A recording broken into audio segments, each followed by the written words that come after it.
ahead.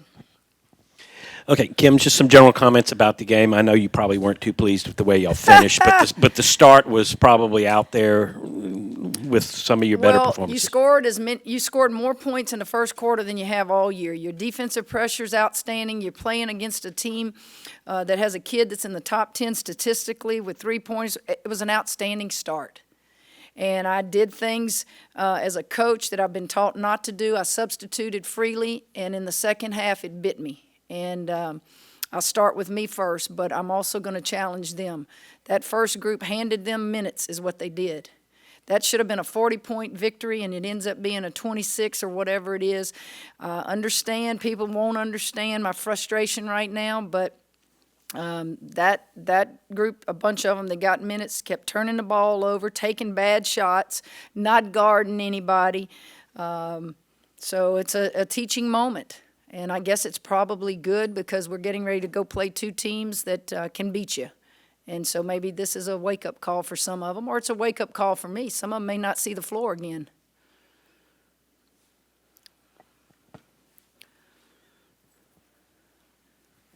Coach, just two quick ones. One, just Hannah Guster's not available today. Hannah Gusters, I was waiting for y'all to ask me after the last game, and nobody recognized it. So that was flooring to me. Hannah Gusters is suspended indefinitely until I decide when she will come back. And even with her out, the Bradley coach was talking about the rebounding for you guys today was fantastic. Don't write the article about my frustration. Let's make it about Faustine. Faustine had one of her better games. That kid got like 9 offensive boards. She finished shots. She came out of the tip-off, out of the gates, ready to play. And she and Autumn both had double-digit rebounds. And you want to get them off the floor and you want to rest them. And I did that. And then it just got sloppy from there. So it was good to see her. She made, 7 of 10 shots from the field. So she had an outstanding day. Speaking of her, you can ask her. Yeah. Speak her name and she appears. Cam, quickly, obviously Hannah is still a member of the team. Yes, Yes, okay. today. Right. I Today, understand. but she is suspended indefinitely, and we miss her, but we're still pretty good without her, and that just gives opportunities for other people to play. I don't know when I will have her back. That's years of coaching and years of thinking and years of just doing the right thing and being fair. Secondly, big picture wise, maybe you're not thrilled about some aspects of this game, but could you have hoped to be much better than the 9-1 at this point? I mean, really, you guys have gotten off to about as good a start as you could have hoped Well, for. It would Scott, seem. I wanted to go in that locker room and I wanted to talk about you just won as many games as you won all of last year. But I just kind of didn't get to that after the game. It was just too many hard-nosed teaching moments. But yes, I did tell them the beginning of the game on my coaching board, you have an opportunity today to win as many games as you won all of last year. That's one of those little milestones. I will also tell them the next game you have an opportunity to win more than you won last year. So, yes, pleased. Absolutely, you're pleased. The only thing you could be at better is if you had not lost to Florida Gulf Coast. But, yes, you're pleased. Faustine, did you eat your Wheaties today, or you came out, like Kim said, really fired up and ready? Oh yeah, it's just some things I've been working on. Layups. I have a couple rough games, these past couple games, and my coach and my teammates been giving me the confidence and still believing me to make those shots. And today I was just feeling good, and the first one went in, so it was just rolling from there. And Ryan, the Bradley coach said that she was kind of surprised at how shell-shocked her team was to come out. Did y'all come out? Did you feel an aggressiveness that's been ramping up? Oh, sure, especially with the first quarter, Coach emphasizes us coming out with a bang, and I think the first group definitely did a really good job in coming out, hard, and they gave us a really big lead for the bench to come in, so I think that's one of the best things that is good for us is coming out hard, so for the rest of the game, we don't have to, work as much to stay in it. Coach, this is maybe I got another two-parter, sorry. I got one for you maybe, and Ryan can maybe answer this. The transition offense seems very efficient right now, especially when you're playing so many guards in and out.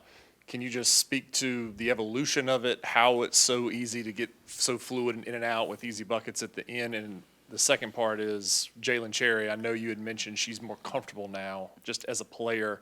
Saw that tonight with her kind of getting back to form. What's her evolution like? Well, they can probably answer both those questions better than I can, having played here in the last couple of years, but I'm just going to answer it. I don't ever want to coach a team where we walk the ball up the floor. It's an entertaining sport. I want to run, and I want to make our post players run. I've had post players that aren't as fast. They're back to the basket post, but I still make them run. I have coached athletic post players who could play anywhere on the floor. But if you have guards as quick as we have, and I'm not just talking about the three that start. This kid was a starter when Cherry was out. She could be a starter any day. Just have a rotation. And when you rotate in, utilize what they do. They can push the ball up the floor as good as anybody. They can defend on ball as good as anybody. And then you just tell them, get the rebound and let's go. You basically have all point guards out there. With the exception of Cherry, all of them can be just a true point guard at any college. And so let's get it and let's go, fill a lane and let's run. I think I can't answer if they ran that much in the past. I just know that we're scoring 78 points a game, and I think they averaged 60-something last year. Is that because of transition? I hope it is. I hope it is. Ryan, looking at the defensive side of the ball, y'all forced 27 turnovers. What does that say about y'all's perimeter defense? And I mean, the way y'all can kind of rotate guards and stay fresh and just keep that ball pressure going. From a guard standpoint, well, speaking on me and my teammates, we just love to get after it. We love to play defense, and defense leads to better offense. So especially with our transition game, we're doing numbers and we're going hard in transition. We're efficient. We're way more efficient this year than last year. So I'd say defense is one of our prime. It's just our best thing. And I think more games we play, we're getting more and more efficient at it. And in practice, too, we put a huge emphasis on it. And, yeah, we just love to get after it. Yeah, Kim, can you give us a preview of what y'all are going into West Palm Beach? Well, ideally, I don't want to go play on the road before Christmas. The biggest thing right now is keeping them focused. It's not the court. It's got to keep them focused. Are they thinking about going home? Are they thinking about what they're going to buy people for Christmas? That is always when people get upset. So we've got to keep their attention on the games at hand. With Clemson, I can tell you about them because they're next team up. You better get back in transition defense, and you better be able to defend the dribble penetration. Now, I will do more on the plane, and when we get there tomorrow and practice on Texas Tech, but I know a lot about them having been in the Big 12.